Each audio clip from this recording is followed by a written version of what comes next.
لا شاعر لو مو شاعر؟ احب كابتن هو شاعر لو مو شاعر؟ شاعر؟ نشوف الشعر مال سعد. يلا خلينا نشوف شعر سعد. يلا راح نشوف ما راح نسمع، راح نشوف. يلا راح نشوف. يلا بسم الله الرحمن الرحيم. روح اللي صارت والصبر طال، تعبنا وبعد ما نحمل ملامه، نريد الفوز والله مو لجل شيء، لجل بغداد ودموع اليتامى.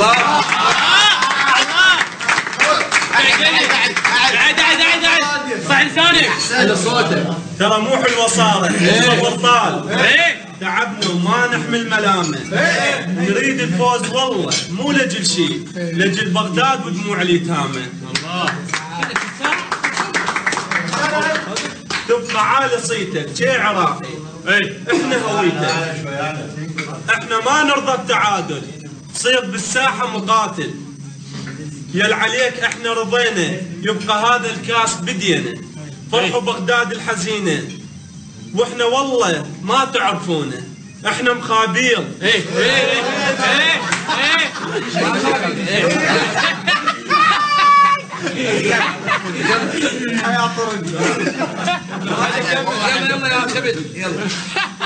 واحنا والله مخابيل ما تعرفون لو هي جديده، احنا باللعب نقلب النهار بالليل، ونقلب الدنيا من تحمل حديده.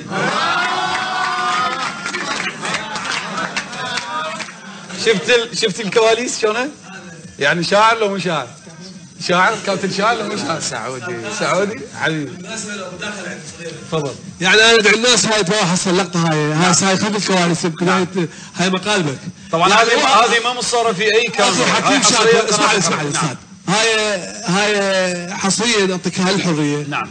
واحنا المشجعين مقربنا الرجل هذا، اول مدرب يقرب المشجعين اليه. والله صحيح. احنا نشكره طبعا، لان السبب ليس فقط المشجعين حتى الجمهور. لا هو الجمهور مو بس انا، كل الجمهور هو حتى يلغي بخاصات اللاعبين ان يسكن الجمهور. نعم. حكيم شاكر مثل القائد العسكري، مو يعني مو رجل مو عسكري بس قائد عسكري، يعني هيئ اللاعب لاجواء المعركه.